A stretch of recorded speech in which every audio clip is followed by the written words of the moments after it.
But now we realize there was one, reads a lot like Genesis when you read it backwards. Plagiarism, pure and simple. They do it all the time. But then now they're pimping off the back of medical science and doing extraordinary moments in surgery, surgical intervention to do the near-death experience racket. This is a familiar thing. All these things will yield to properly controlled scientific investigation. But the things that we know already are miraculous enough. Science is not infallible either. No. My husband, when he started medical school, the first day they said, his professor stood in front of him and he said, I just want you to know that everything you learn these 4 years, by the time you finish your practice, half of it will be proven untrue. The problem is you just don't know which half. Shmuley. Can I just, okay, you want to put a question in? Yeah, it's worth addressing some of the points that Christopher made. You know, many here, I'm sure, are familiar with the story. Socrates was told by the oracle at Delphi that he was the wisest man in Greece. And when he heard it, he chuckled and he said, if that is so, it is because I am the only one who knows what he doesn't know. And I think there used to be a certain humility to scientific investigation where theories were postulated to explain evidence, to explain facts. That is the scientific method, and we all know that it works. It works in medicine, it works with your iPhone, it works with all your appliances, and there's great truth to science. There's an arrogance that's developing in science that I think should be a little bit worrisome. Because what I said in that debate with Dawkins is, Maimonides, considered the greatest Jewish thinker of all time, who was strongly influenced by Aristotle, and he was a great doctor, of course, court physician to Sultan Salah al-Din, Saladin. He said, Kabbalah emes mimisha omru, you must embrace the truth regardless of its source. And Judaism, I can't speak for other religions, but Judaism is a religion based on this search for truth. Now, Lisa just said that science does change its theories, and sometimes with great frequency. When Maimonides was alive, the most important scientific theory of the time was the Aristotelian theory of the eternity of matter. It sort of survived into modern science in the solid state theory. There was no belief that matter actually came into existence. And because of that, many Jews of the time wanted to reinterpret the book of Genesis to accommodate this eternity of matter. Maimonides said, I would do it if the facts could be proven by some infallible means to be true, but I believe the theory is flawed, and he subjected it to a scientific refutation in his great philosophical treatise, written 900 years ago, The Guide to the Perplexed. Of course, later, and now Christopher is saying that religion is plagiarizing science, we came up with the Big Bang Theory after the solid state theory, where all of existence, the entire universe, came into existence in an instant. Now, is that the story of Genesis? I don't know. There are similarities. It's impressive that there are some similarities. I'm sure there are many discrepancies as well. But to say that we plagiarized it, come on. The entire ancient world believed in the eternity of matter. Other religions advocated the 7 days and 7 nights of Krishna, that life was cyclical. Even, that famous book, The Gifts of the Jews, points out that the one thing that the Jews definitely gave the world that could not have been plagiarized because it was so original was the idea of linear history, as opposed to cyclical history. And of course, our calendar now is based entirely on linear history. There are many gifts of religion. To deny them all, I think, is to deny the facts. Cardinal Walter Casper was very controversial today. I haven't even seen the whole story, but he said, he's in charge of the Catholic Church's interfaith relations. He said that Britain was a third world country. He should not offend other nations, and he was rightly left off the Pope's trip as a result. But I had a meeting with Cardinal Casper about 4 months ago at the Vatican. He seemed to me a man of humility and a man of openness, very soft-spoken. Wonder how he got to be a cardinal. I'm sorry? I wonder how he got to be a cardinal with all those qualities. Oh, he and the Pope grew up in Germany together. I don't know. But he gave us a lot of time. But he said that Britain is beginning to show evidence of a certain virulent kind of atheism. It's funny because I had a front row seat to this development. I started doing, and in my arrogance I might even legitimately claim, to be one of the sources of origin for this modern sequence of publishing events about great books on atheism. And I'll tell you why. Because Richard Dawkins, and he will verify this story, was known to sort of not believe in God. He wasn't very outspoken against religion. And I asked him, to do a debate on science versus religion. And we did this massive debate, and then we started doing them every single year. I think we had 6 in total. I moderated 4 or 5, participated in 2. The dialogue was very friendly back then. It was very respectful. It didn't mean that Dawkins believed anything about religion. He didn't. But he didn't think that religious people were bad people. And he didn't think that religion had nothing to contribute.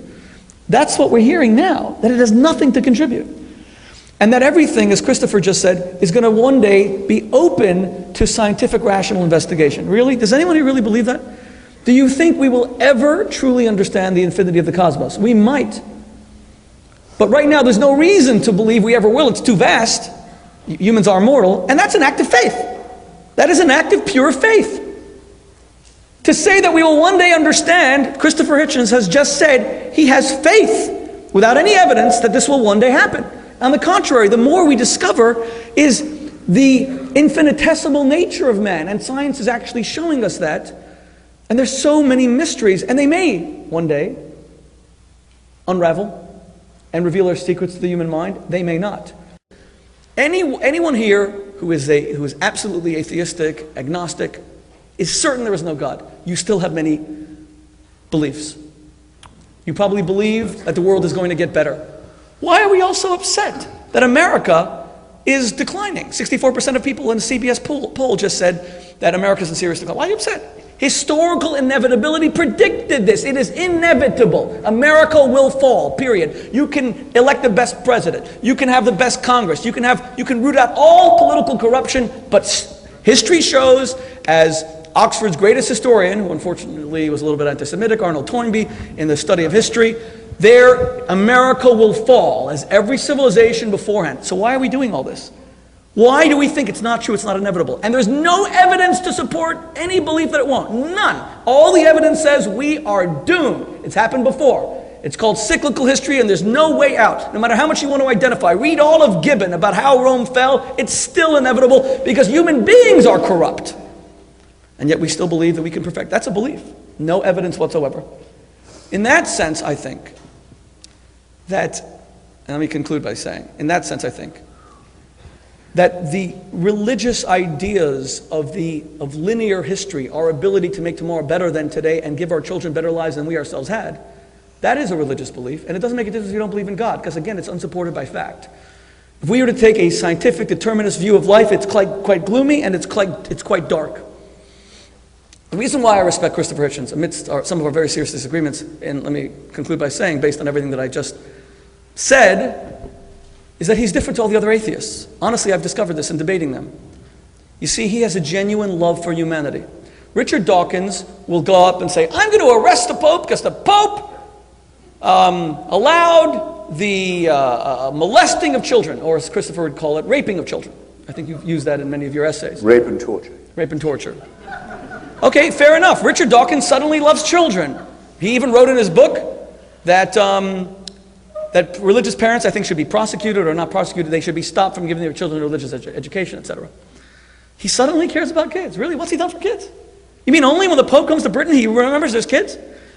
But in other words, he doesn't love children, in my opinion. He probably just hates religion. But Christopher Hitchens is very different.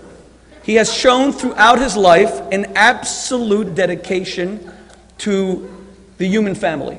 He has been one of the most eloquent voices for human rights that there is.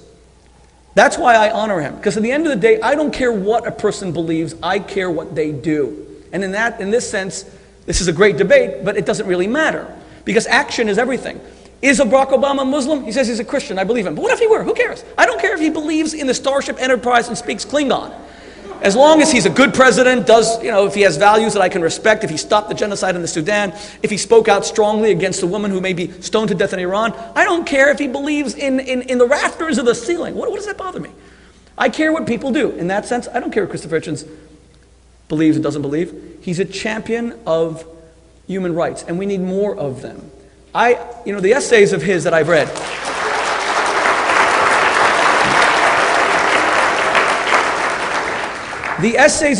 read, there is no more eloquent assailer of tyrants and dictators than Hitchens. And you're right about the Catholic Church or at least Pope Pius the 12th, Eugenio Pacelli, and Hitler, of course. That was a bugaboo in our last debate, so let me concede the point, absolutely. Pius XII, Eugenio Pacelli, I believe, and I'm sorry to say this to all my Catholic brothers and sisters, because they were phenomenal. Pope John XXIII was one of the greatest men of the 20th century, I believe. But Eugenio Pacelli, I believe, was a criminal who never spoke out against the Holocaust even once, who allowed masses to be said when Hitler died, and indeed he signed the first concordat with the Nazi Third Reich. But his predecessor, Pope Pius XI, gave an encyclical against Hitler in 1937 that was read through all the churches. I think it was called Mitbrenner, I don't speak German. Someone help me, Mitbrenner Storge, with burning... Mitbrenner des Sorge. Sorry? Mitbrenner des Sorge, with mounting anxiety. With mounting anxiety. And then he, of course, wrote the encyclical that was going to publish in 1939 against the discrimination against Jews, which, when he died, in mid-1939 was quashed by Pius XII. That's the reason why when I met the Pope, Benedict, I was there part of a conference as Jewish leaders who wanted to find good in Pius XII, and I had to explain to Cardinal Casper and everyone else that I met that I couldn't do that. You're absolutely right about that. Okay, religion has a lot to apologize for, and we should. We absolutely should. So God removed his vicar of Christ on earth in the 1930s from an anti-Nazi one to a pro-Nazi one, just in time for the advent of the third. That's what you have to believe if you're a Catholic. This is the appointed vicar of Christ on earth. The power holds the keys of Peter and the apostolic succession. There was one who was very dubious about the Nazis. He gets whacked out just in time for one who's soft on Nazism to be the holder of the keys. Believe this or believe it not, but it's a point of faith. Okay, so why is tonight different from other nights? Because it turns out you have a furry, child-friendly atheist in your midst. On behalf of the Board of Trustees of This World, the Values Network, I would like to offer our sincere appreciation to visiting adjunct professor Christopher Hitchens and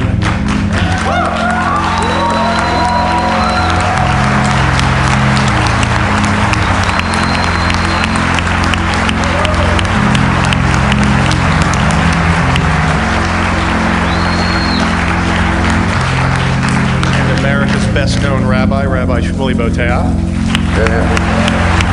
Bravo. And our most courageous moderator, Lisa Oz,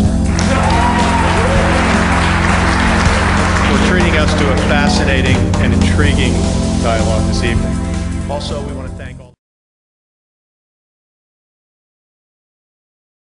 Thank you. Thank you.